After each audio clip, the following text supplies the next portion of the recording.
사랑과 마음 상담센터에서 보내드리는 새벽 프로그램 이른 아침 햇살받기입니다. 이 시간 말씀을 통해 자신의 존재를 인식하고 성찰하며 하나님의 은혜를 누리는 시간 되시길 바랍니다.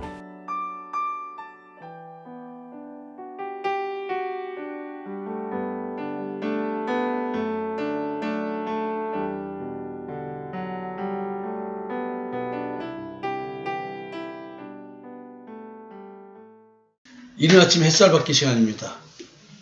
어제는 솔로몬에게 나타나신 하나님에 대한 이야기를 여러분들과 나눠봤습니다. 하나님은 끊임없이 솔로몬에게 무조건적인 사랑을 베풀거나 은혜를 베푸는 것이 아니라 늘 조건적으로 이야기하고 있다고 말씀을 드렸습니다. 늘 경고가 앞에 나오고 그리고 네가 이렇게 하면 내가 너에게 이런 은혜를 베풀어 줄게 이런 얘기를 합니다.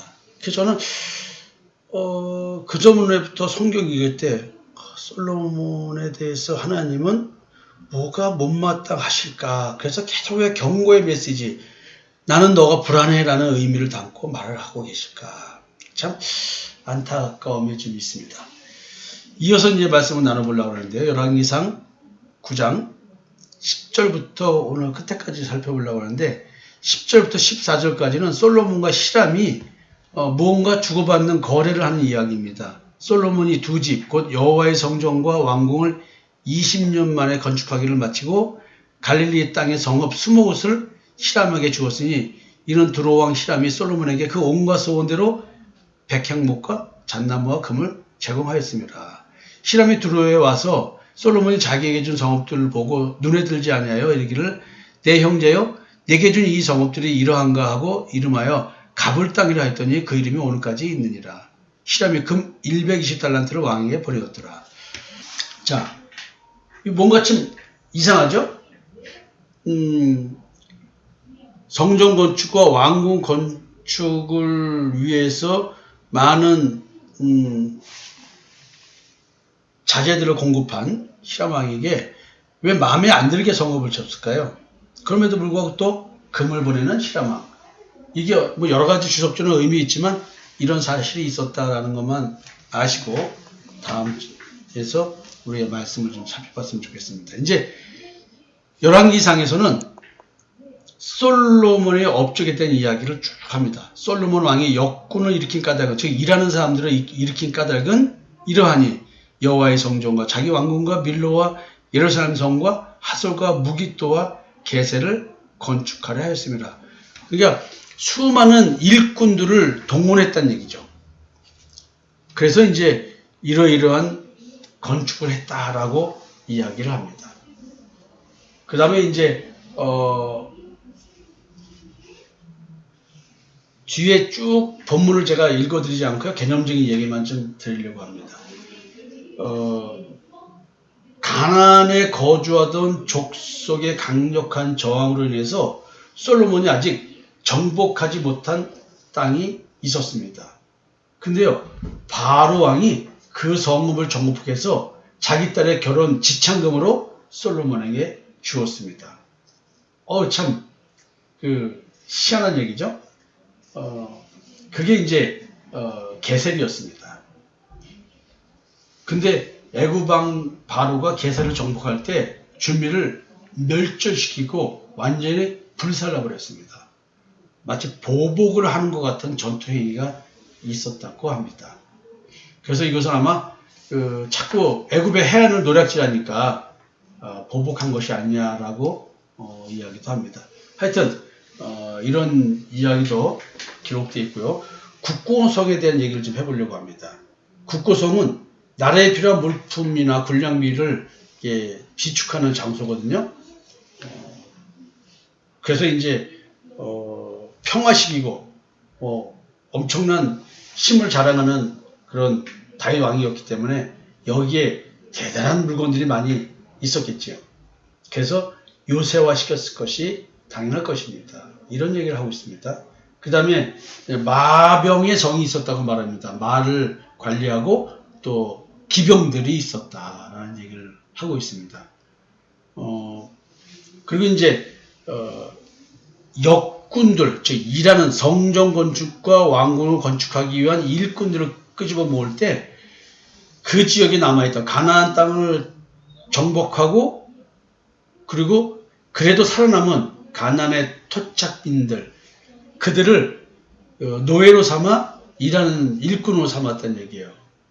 그래서 이 거대한 노동력이 요구되는 이 20년간의 공사를 위해서 솔로몬은 이 가나안의 토착민들의 자손들을 동원해서 강제 노역을 시켰다고 합니다. 이때 동원된 사람들이 15만 명 정도라고 얘기를 합니다. 그렇지만은 이스라엘 자손들은 노예로 삼지 않았다고 합니다. 저는 오늘 이 부분이 좀 매우 의미가 있다고 또 봅니다. 왜 솔로몬 왕은 이스라엘 자손들을 노예로 삼지 않았을까? 이것은 굉장히 율법적이고 하나님의 뜻을 따른 것이라고 볼 수가 있습니다. 이스라엘은 원래 하나님께서 애굽의 노예 생활로부터 해방시켜 주신 구속된 백성들입니다. 종에서 노예에서 해방된 자유자입니다. 그래서 하나님의 소유가 된 백성이기 때문에 다른 사람의 노예가 될 수가 없습니다. 그래서 성경은 히브리 사람들이 노예가 되면 7년째 놓아줘야 됩니다. 그게 이제 율법이죠.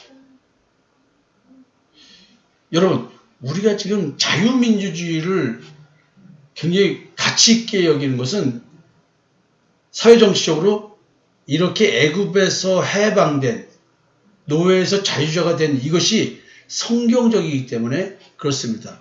그렇다고 해서 이것이 육적인 문제를 말하는 것이라고만 생각할 수는 없고 이건 사실 영적인 자유에 대한 얘기잖아요. 죄의 집에서 해방되는 거에 대한 얘기를 역사적인 사실로 이렇게 설명을 하고 있을 뿐인 것입니다. 우리가 성경을 이해하면서 간혹 헷갈리는 게 이런 거겠죠. 영적인 부분이 육의 현상으로 드러나는 것. 어떻게 그것을 본몸으로 해석할 것인가. 이 눈에 보이는 삶의 현실은 사실은 그림자라고 말하고 있기 때문에 그렇거든요. 레위기 25장 39절에서 43절. 너와 함께 있는 네 형제가 가난하게 되어 네게 몸이 팔리거든 너는 그를 종으로 부르지 말고 품꾼이나 동거인과 같이 함께 있게 하여 신년까지 너를 섬기게 하라. 그러니까 노예로 왔어도 팔려왔어도 노예나 종으로 생각하지 말라는 것이죠. 그냥 신년 때 돌려보내라는 얘기죠. 그때는 그와 그의 자녀가 함께 네게서 떠나 그의 가족과 그의 조상의 기업으로 돌아가게 하라. 그들은 내가 애굽 땅에서 인도하여 낸 내 종들이니 종으로 팔지 말 것이라. 이렇게 출애굽한 사람들은 종으로 팔지 말라고 합니다. 죄의 집에서 해방된 자들, 마귀 사탄의 사망 권세에서 해방된 자들, 율법의 저주에서 해방된 자들, 그들은 종이 될 수가 없습니다. 육의 삶의 현상으로 그렇습니다. 그러니까 우리가 이 땅에 살면서도 하나님을 섬기는 하나님의 자녀들은 종의 모습으로 살 수가 없는 것입니다. 오늘 이런 말 중에서 이런 의미를 또 발견해내네요. 그래서 주석에는 이런 말도 합니다. 왕과 백성의 관계를 할지라도 형제의 바닥에서 벗어날 수 없다. 자, 이런 표현인데 이런 말들은 뭐냐면 왕이나 백성이나 똑같은 하나님의 자녀이기 때문에 신분의 차별이 있을 수 없다는 거예요. 이게 어마어마한 사상이죠.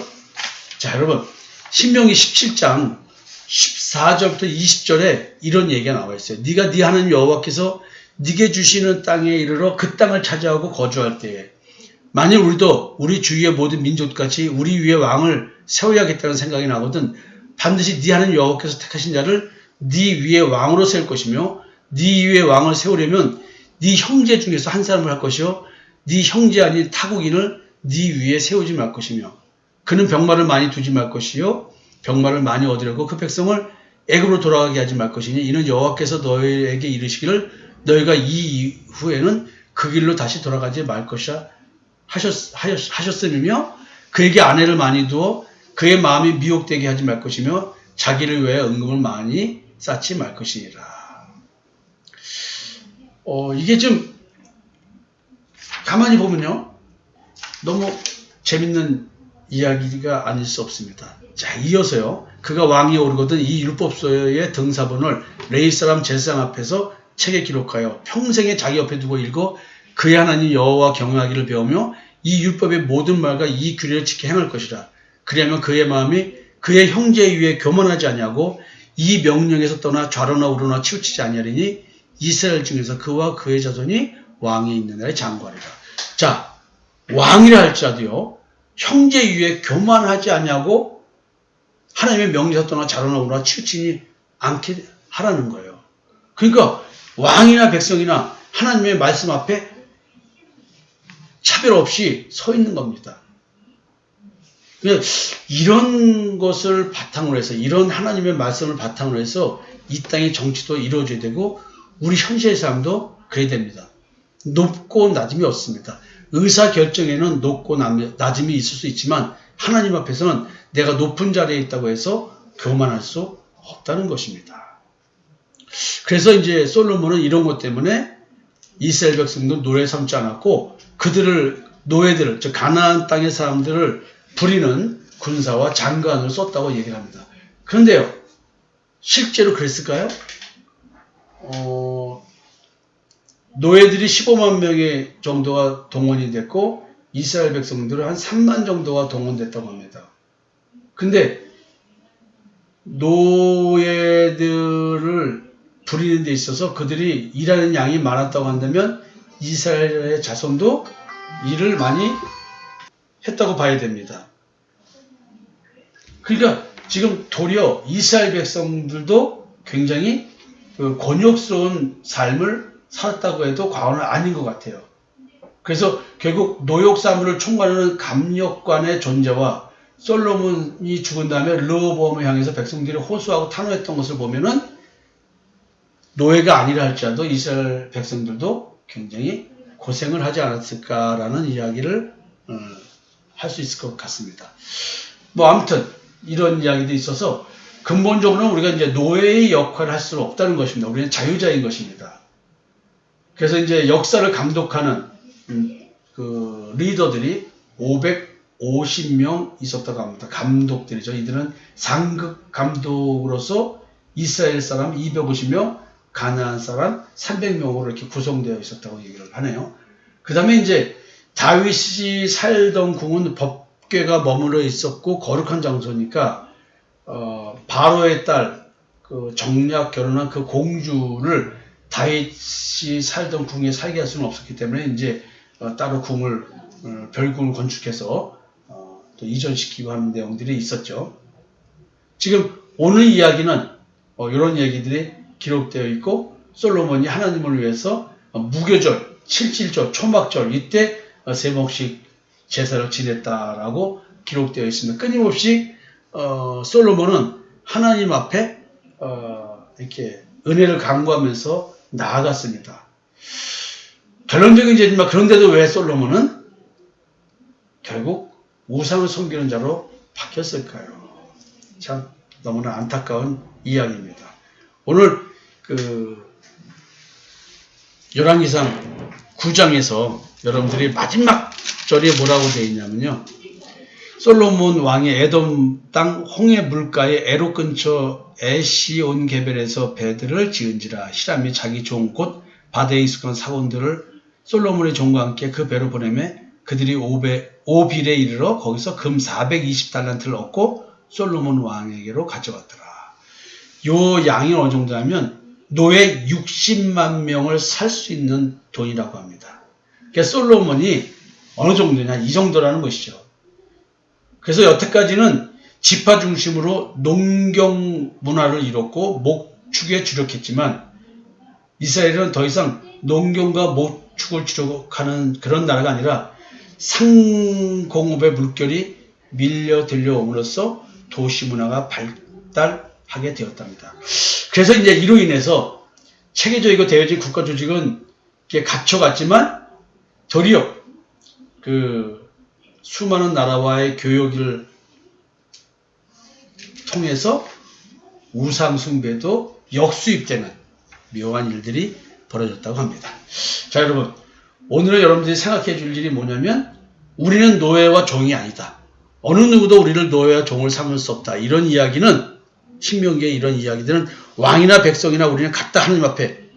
이런 얘기는 바로 뭐냐면 우리가 출애굽한 백성이기 때문에 그렇습니다. 죄의 집에서 해방되고 마귀사탄의 사망원에서 해방되고 율법의 저주에서 해방된 사람이기 때문에 우리는 사람의 종이 될 수가 없다는 것입니다. 이 말은 세상이 가져다주는 육시의 정욕, 안목의 정욕, 이생의 자랑에 노예로 살 수 없다. 내 탐심에 질받는 자로 살 수 없다는 이야기가 이렇게 현실적으로 표현되는 말인 것입니다.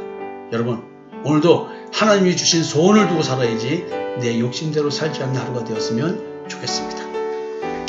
내일 뵙겠습니다.